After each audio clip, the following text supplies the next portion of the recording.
জাগিৰোডৰ ঐতিহাসিক গোভাত উত্তাল প্ৰতিবাদ।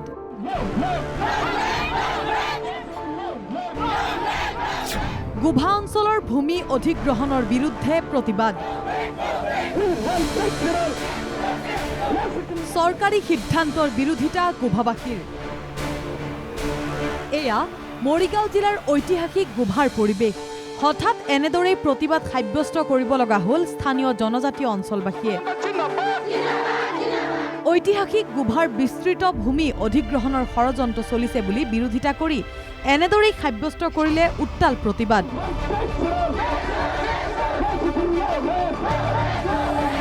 দৰাচলতে জাগিৰোডৰ এই গোভা অঞ্চলৰ প্ৰায় 500 বিঘা ভূমি চৰকাৰে অধিগ্ৰহণ কৰি সেই অঞ্চলত বায়ু সেনাক অস্ত্ৰ ভাণ্ডাৰৰ বাবে হস্তান্তৰ কৰাৰ সিদ্ধান্ত লৈছিল। আৰু এই ভূমি হস্তান্তৰ কৰাৰ বিৰোধিতাৰে এই প্ৰতিবাদ স্থানীয় জনজাতীয় লোকৰ। কাৰ্বি ছাত্ৰ সন্থা, সদৌতীয়া ছাত্ৰ সন্থাৰ লগতে সহস্ৰাধিক ৰাইজে সাব্যস্ত কৰিলে প্ৰতিবাদ।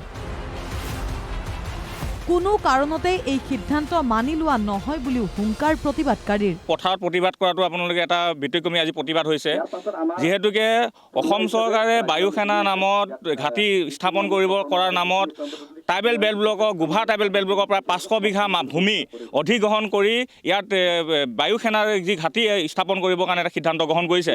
আৰু এই সিদ্ধান্ত আমি কোনো কাৰণে সদৌতীয়া ছাত্ৰ সন্থা আৰু গোভাবাসী ৰাইজে আমি মানি নলওঁ। কৈছিল যে আমি জাতি মাটি ভেটি সকলোখিনি ৰক্ষা কৰিম, আপোনালোকৰ কাৰণে আমি কাম কৰিম। এতিয়া কি কৰিছে, আমাৰ নিজৰ মাটিখিনিকে নিজে কাঢ়ি নিবলৈ ওলাইছে।